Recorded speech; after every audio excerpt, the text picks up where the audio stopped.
நம்மளுடைய கோயில் பயணத்தில் இன்னைக்கு பார்க்கக்கூடிய ஈஸ்வரன் கோயில் திருநெல்வேலி மாவட்டத்தில் இருக்கக்கூடிய அத்தானல்லூர் அப்படின்ற ஒரு கிராமத்தில் இருக்கக்கூடிய மூன்றீஸ்வரர்.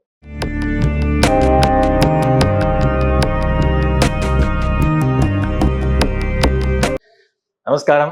ரகசிய உண்மை நேயர்கள் அனைவருக்கும் என்னுடைய அன்பான வணக்கங்கள், வாழ்த்துக்கள். அடியார்கள் வாழ, ரங்கன் நகர் வாழ, சுடகோப்பந்தன் தமிழ் நூல் வாழ, கடல் சூழ்ந்த மண்ணுலகம் வாழ, மனவாள மாமனியே இன்னும் ஒரு 100 வாழியே. இந்த கோயில் அத்தானல்லூர் உள்ள நீங்க என்ட்ராகும் போது இந்த கோயிலுடைய கொடிமரம் நமக்கு தெரியும்.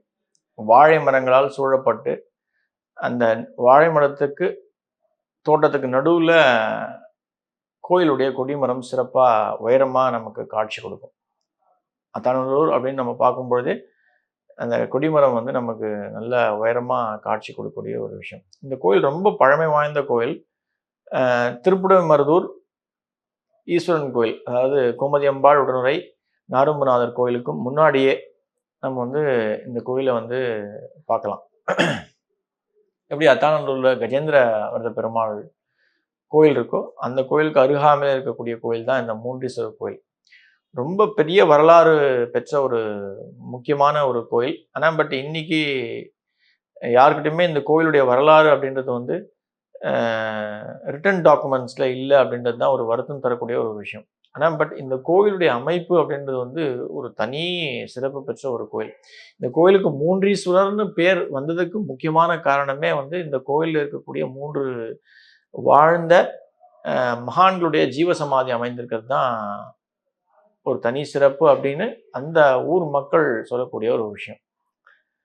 இந்த கோயிலுக்கு முக்கியத்துவம் அப்படின்னா, பொதுவாக பார்த்தீங்க அப்படின்னா ஈஸ்வரன் கோயில்லையே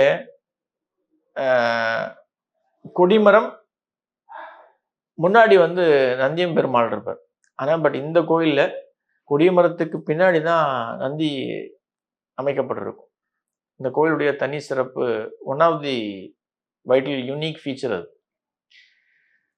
இந்த கோயில் நீங்க உள்ள பிரவேசிக்கும் போதே இந்த கோயில்ல அத்தானல்லூருடைய கஜேந்திர வரதருடைய அமைப்பும், அந்த யானையும் பெருமாளுடைய சிற்பமும், அதே போல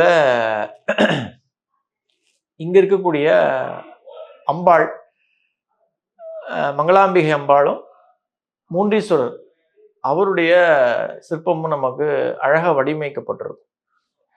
அப்போ இந்த கோயில் அத்தானல்லூரை பொறுத்தவரையிலும் இந்த 3 கோயில்களும் ஒன்றிணைந்து இருக்கிறத நம்ம பார்க்க முடியும். அதே போல இந்த கோயில்ல உள்பிரகாரத்தில் நீங்க பார்த்தீங்க அப்படின்னா நம்மளுடைய திருப்புடைமருதூருடைய ஈஸ்வரன் பெருமான் எப்படி தன்னுடைய அமைப்பு சாஞ்சி இருக்குமோ அதே போல அமைக்கப்பட்டிருக்கும் நாரும்பநாதருடைய அமைப்பு. இந்த 3 கோயிலுமே ஒன்றோடு ஒன்று இணைக்கப்பட்டிருக்கும். இங்க தட்சிணாமூர்த்தி அவர் தன்னுடைய காலை மடக்கி ஆகாசத்தை நோக்கி தன்னுடைய பாதத்தை அமைத்து காட்சி கொடுப்பார். தெற்கு நோக்கி அமைக்கப்பட்ட தட்சிணாமூர்த்தி ரொம்ப சிறப்பாக காட்சி கொடுக்கக்கூடிய ஒரு ஸ்தலம் தான் இந்த மூன்றீஸ்வரர் கோயில். இந்த கோயிலில் பொதுவாக பார்த்தீங்க அப்படின்னா 2 மூலஸ்தலம் உண்டு. ஒன்று சொக்கநாதர் மீனாட்சி, இன்னொன்று நான் ஏற்கனவே சொன்ன மாதிரி நம்ம மூன்றீஸ்வரர்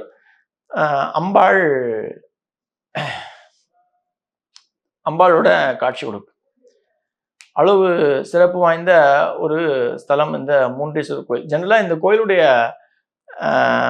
சிறப்பு, இந்த கோயிலுக்கு நீங்கள் போயிட்டு வரீங்க அப்படின்னா இந்த வியாழனுடைய அமைப்பு சிறப்பாக உங்களுக்கு அருள் பாலிப்பார். அதாவது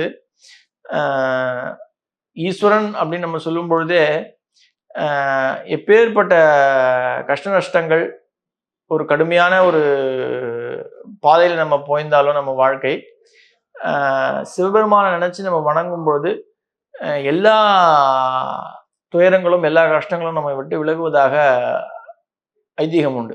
அந்த வகையில இந்த இடத்துல இருக்கக்கூடிய மூன்றீஸ்வரர் கோயிலுக்கு நீங்க போய் சேவிச்சு தரிசிச்சுட்டு ஈஸ்வரனுடைய அருளை பெற்று நீங்க வரீங்க அப்படின்னும் பொழுது நிச்சயமாக வாழ்க்கையில ஒரு பெரிய மாற்றமும் ஏற்றமும் ஏற்படும். அந்த அளவுக்கு சிறப்பு பெற்ற ஒரு கோயில். இப்போ அந்த கோயிலுக்கு வருங்காலத்துல நிச்சயமாக கும்பாபிஷேகம் அப்படின்றது அதுக்கான ஆயத்த பணிகள் எல்லாமே நடைபெற்று வருகின்றது.